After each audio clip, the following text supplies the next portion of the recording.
Assalamualaikum everybody, welcome back to my channel and Allahumma balighna Ramadan. It is the month of Sha'ban, so let us prepare for the welcoming of Ramadan. I am so excited. Ramadan is coming at such a perfect time where we need spiritual enlightenment, we need to be cleansed, we need our hearts to be softened, and we need to strive in the path of Allah subhanahu wa ta'ala. It's my favorite time of the year where everything just gets dropped and we are able to reprioritize our deen and get back into what we need to be getting back into. One thing I love about Ramadan is that it really puts into perspective the nature of this life and increases our iman and cleans our hearts, which is so important. It's so key. But one way to really make the most of Ramadan is to take advantage of the month of Sha'ban, and that is essentially what this video is about. How can we maximize the month of Sha'ban? How can we prepare for Ramadan, and how can we make the most out of it, inshallah? To better prepare ourselves, what we need to do is to think about hope and fear that will prompt us to doing actions. To implement this hope and fear, our extra actions will prepare us for the akhirah. And what I like to do is habit stack. So doing extra good deeds outside of what we already do by pairing them with habits that we already do. For example, waking up in the morning after you pray your fajr, it's a good idea to read Ayatul Kursi. So things like this, examples like this. So some things that we can do to enhance our good deeds and to create better habits in the month of Sha'ban that will run into Ramadan and inshallah ever after is to read Ayatul Kursi after every single one of our salah.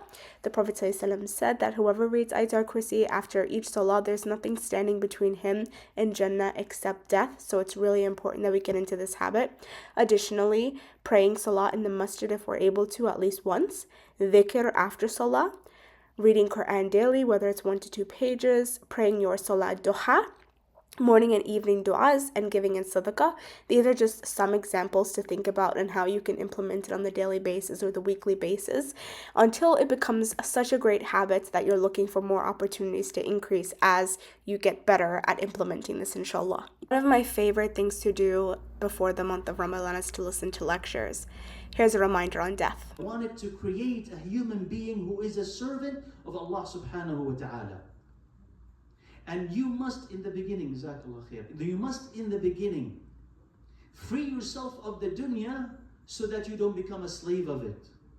And when Allah sees that from you, He'll give you the dunya. But then you'll be in control of it. It will not be in control of you. You follow me? And its ideology and its practices, it is recreating the human being as a consumer, as a slave of this dunya, social media, but also political ideology and also economic plans. It's recreating. You do not notice it. It's an agenda, but you don't notice it because you're just consuming it. But it does change you. So remembering death is a project within Islam to recreate the human being in a fashion that Allah Azza wa Jal wants, so you are a servant and a slave of Allah Azza wa Jal. Also see here that I rearranged my library/office to make it more prayer oriented, and I love it.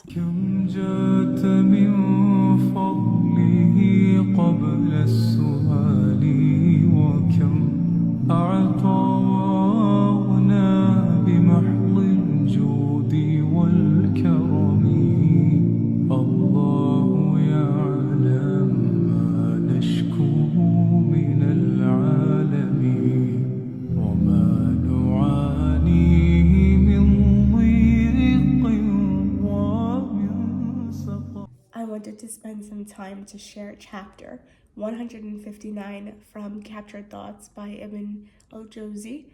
I thought this chapter was so beautiful and I just wanted to share some pointers from it. It's called The Characteristics of the Awliya. Upon Ibn al-Jawzi's reflection, he states that Allah only chooses for this rank a person whose appearance is not faulty and whose body has no disability, so he's good looking with a fair height and healthy body. This points out to the moderate stance of the physical adherence of an individual. In regards to the inside, he is of a generous nature, intelligent and honest, and his heart is free of envy or ill feelings or any inner defects. I wanted to spend some time on this aspect of things because To be completely free from ill feelings or any defects is such a difficult thing for human beings to attain, because at the end of the day, we are humans and we have faults. But I think what's important is that we're constantly striving to be better in those faulty characteristics which we possess or may possess, whether it's jealousy, it's envy, it's ungratefulness. And may Allah subhanahu wa ta'ala beautify our insides as He has beautified our outsides, so that we're continuously learning and growing and purifying our character, inshallah. Ibn al-Jawzi continues to mention that he looks as an older man at a very young age. And in my opinion, this is referring to his wisdom, the way he is acting, the way he's carrying himself. It's of a very mature aspect, and I think that's really important to note. He then continues by saying that he's keen on seeking knowledge and is always busy with worshipping Allah. He also appreciates time and never wastes it, always pursuing virtues, and is afraid of shortcomings.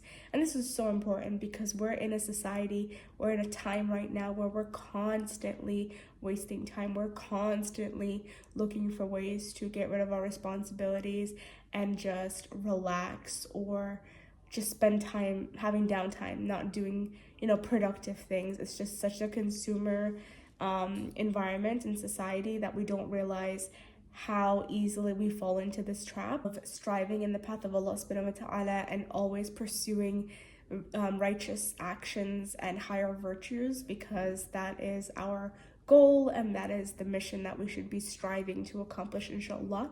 And in terms of divine guidance, such guidance holds his hand whenever he slips or averts his errors, meaning that even if this righteous person commits wrongdoings or goes from the straight path in terms of committing small actions or bad deeds, that guidance is constantly guiding him back towards repentance, back towards Allah subhanahu wa ta'ala.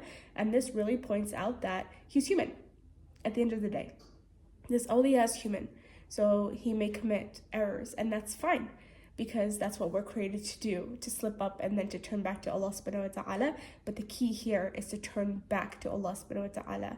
So it encourages him to do good deeds and conceal those good deeds from everybody else, because he doesn't want recognition from the people. He only wants Allah subhanahu wa ta'ala to acknowledge those deeds and accept them.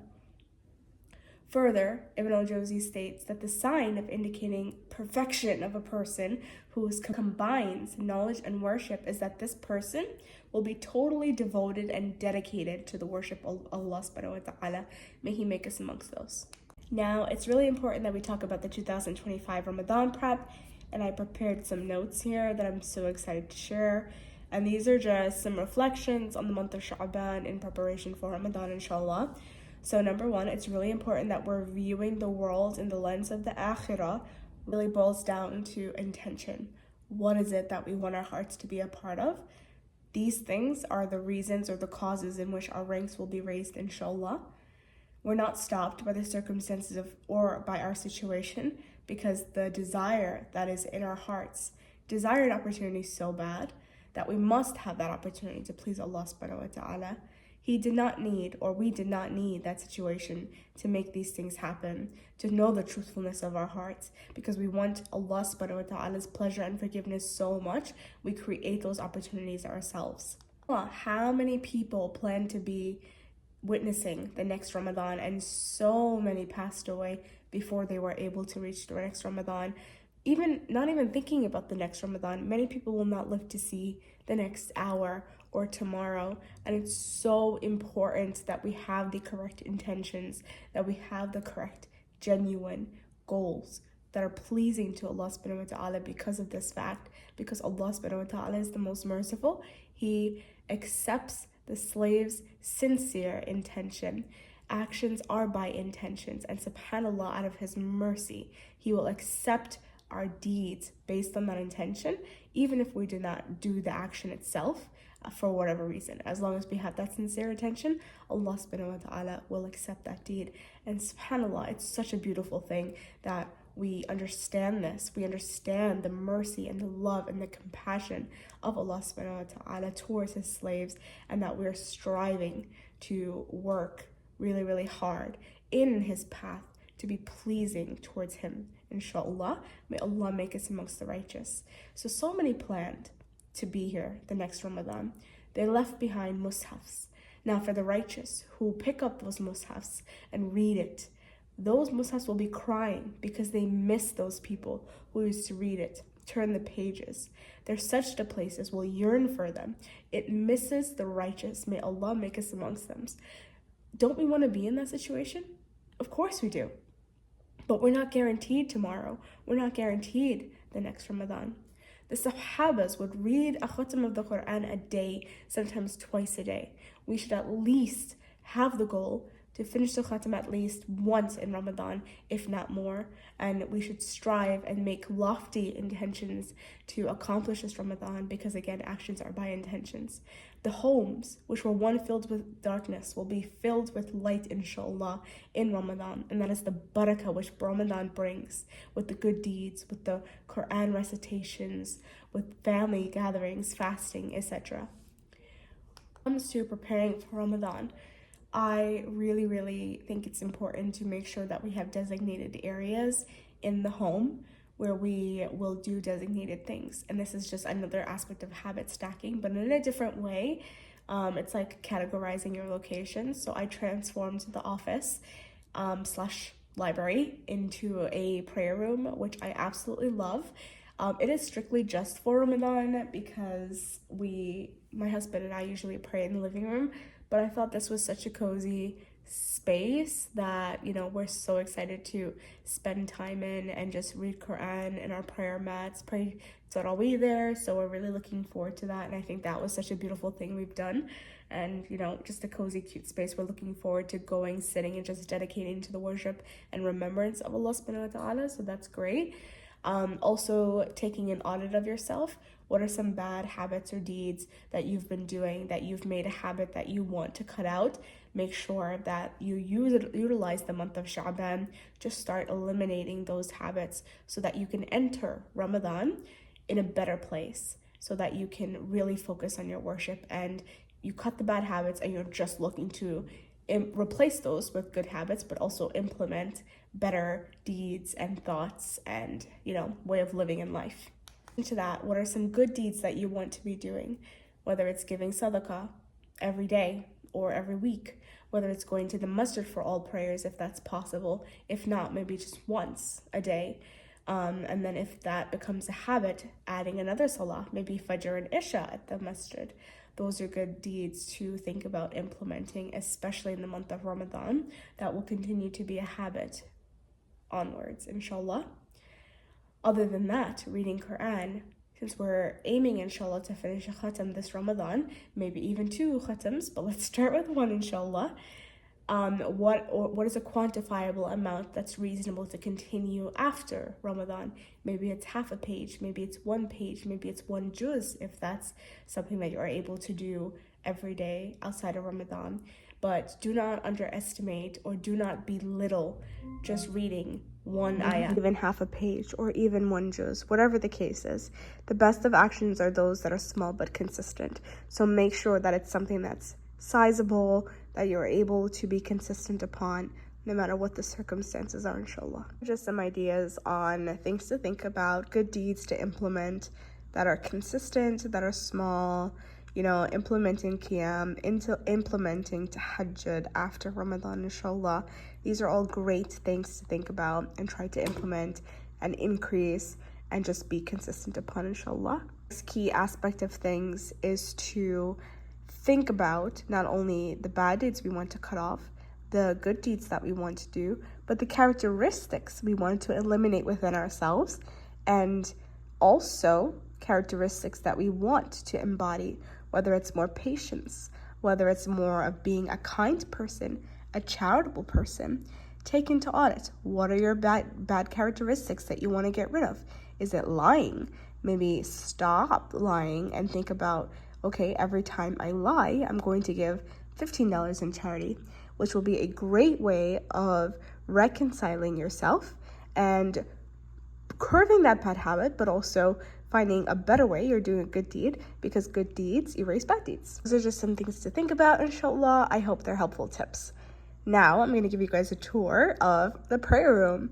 since it used to be my library slash office. So that used to be my prayer room slash office. I'm not sure if I'm making this change just for Ramadan or if it's going to be permanent, but I took the libraries out. Well, my husband did, but we took the libraries out and we put them in the hallway. I really didn't like it at first, but it's totally growing on me.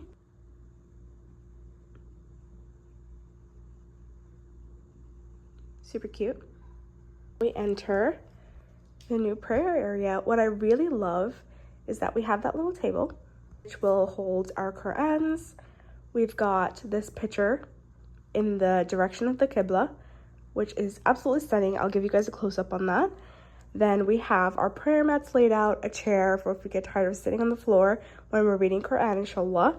I've got a cute little basket with all of our abayas, well, my abayas, hijabs, and just modest wear. Side, I have my desk area along with my vision board, and my husband's desk is over there with his vision board, so it's super cute and cozy. There's a bit of a close-up on that photo. It is so beautiful.